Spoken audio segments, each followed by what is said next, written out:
গেছিলাম মাননীয় রাজ্যমন্ত্রী এবং প্রধান সচিবের কাছে যে অন্য রাজ্যগুলোতে আমি কিছুদিন আগে পাটনা গেছিলাম, সেখানে স্বাস্থ্যমন্ত্রীর অফিসে দেখে এসেছিলাম যে কন্ট্রোল রুম সমস্ত sub division hospital, district hospital, medical college, state হসপিটালগুলোকে ডাইরেক্ট মনিটরিং হচ্ছিল, পরিষ্কার আছে কিনা, এমার্জেন্সিতে রুগী পড়ে আছে কিনা, আউটডোরে ব্রোকার আছে কিনা, ঠিকঠাক হচ্ছে কিনা, বাইরে যে হসপিটালের একটি সুন্দর স্বাস্থ্যসম্মত পরিবেশ ঠিকঠাক আছে কিনা, গার্বেজ ক্লিনিং আছে কিনা, এইসব জিনিসগুলো আমি ওখানে দেখে এসেছি।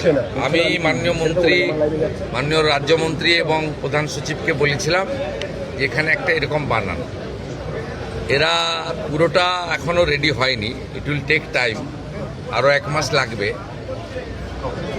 আজকে 15-16টা স্টেট হসপিটাল এবং পাশাপাশি জেলার 2-1টা হসপিটালে ওরা করেছেন। আমি কিছু সাজেশন দিয়ে গেছি, মাননীয় মন্ত্রী নোট করেছেন, প্রধান সচিব নোট করেছেন।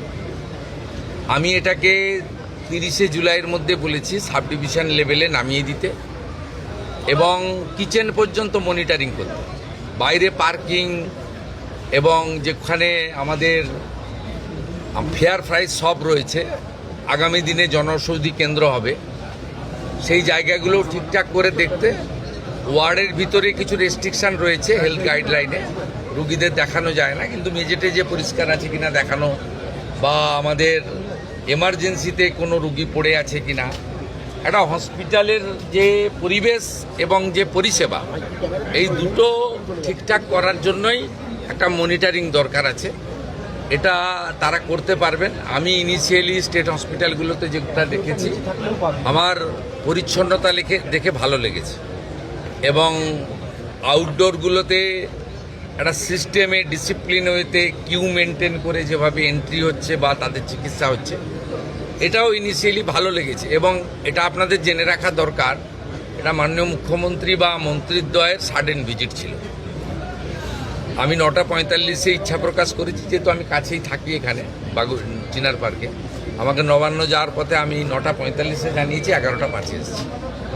আমি এনাদের কিছু ইনপুট দিয়েছি, কিছু ওনারা আমাকে ইনিশিয়ালি দেখিয়েছেন, গ্র্যাজুয়ালি ইমপ্রুভ করবে এবং পরিবেশটাও বদলে যাবে এই বিশ্বাস আমি রাখি। অফিসাররা, আধিকারিকরা দে আর ফুললি কম্পিটেন্ট, ইন্টেলিজেন্ট, ডাইনামিক। তাদের কাজ করার জন্য গাইড করা দরকার, নেসেসারি ফান্ড অ্যারেঞ্জমেন্ট করে দেওয়া দরকার, আর এনকারেজ করা দরকার। করবেন ওরা, আমার বিশ্বাস।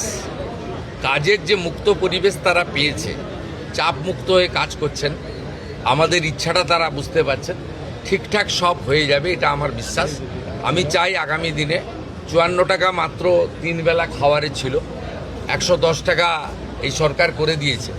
খারাপ খাওয়ার, দুপুরেও কুমড়ো, রাতেও কুমড়ো, কুমড়ো খারাপ নয়, আমরাও খাই, কিন্তু ওই যে বললাম এত নিম্নমানের খাওয়ার, এগুলো তো ওভারলুক করা হয়েছে। 17 সালে লাস্ট খাওয়ারের টাকা রিভাইজ করা হয়েছিল, 17 আজকে 26-এর অর্ধেক হয়ে গেছে, 27 সাল আসতে যাচ্ছে। এইটা আপনার বাড়িতেও তো জিনিসপত্র বাজারে কিনতে যান, সেই জিনিসপত্রের দাম বেড়েছে। এই প্র্যাকটিক্যাল থিঙ্কিংটা বিগত দিনে যারা পরিচালক ছিল তাদের ছিল না। তারা এই যে ছোট ছোট বিষয়, মিড ডে মিলে 6 টাকা 70 পয়সা ভারত সরকার দিচ্ছে, আপার প্রাইমারিতে 10 টাকা পায়, তাহলে প্রাইমারির বাচ্চারা কেন নিম্নমানের খাবার পাবে? সেটা আমরা যে 10 টাকা করেছি। একইভাবে গর্ভবতী মহিলাদের যারা ICDS 12 টাকা ছিল, সেটাকে আমরা 14 টাকা করেছি। সেখানে আপনার 8 টাকা ছিল ICDS-এর, একদম ছোট শিশুরা যায় যারা স্কুলে যায় না, 5-এর নিচে, সেই শিশুদের খাওয়ারেও আমরা 8 টাকার জায়গায় 10 টাকা করেছি। আমাদের চিন্তা ভাবনাটা সবসময় প্রান্তিক এবং অর্থনৈতিকভাবে দুর্বল মানুষের জন্য আছে।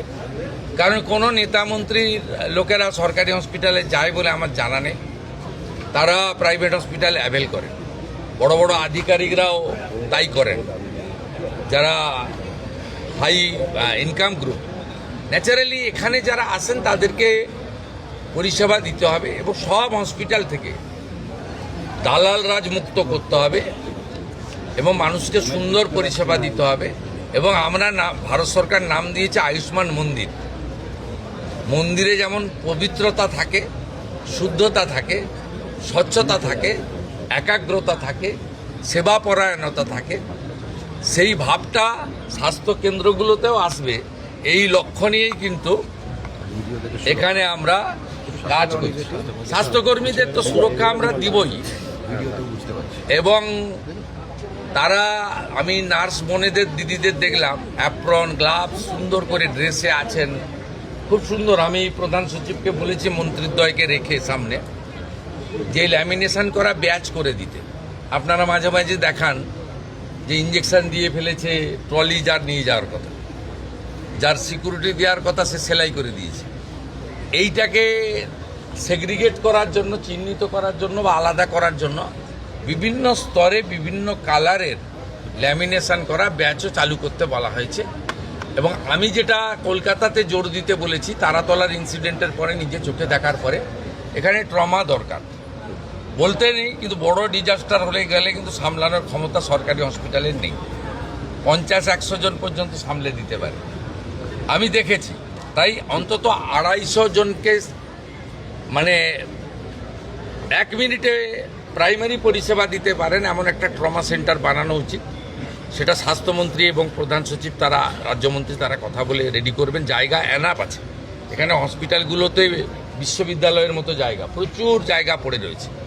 আমি বলেছি এই যে কাগজ পেতে বা কাপড় পেতে ব্যাগ মাথায় দিয়ে শুয়ে থাকেন, এদের হোটেলে থাকার পয়সা নেই বলে করেন, নিরুপায়।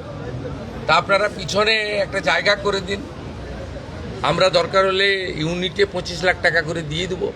আপাতত আপনার পাইপের লোহার যেগুলো আছে সে সেট বানিয়ে ভালো করে মেজে দিয়ে একটা কমন ইউরিনাল ল্যাট্রিন দিয়ে ফ্যানের ব্যবস্থা করে এটাও করতে পারেন, এটাও আমরা বলেছি।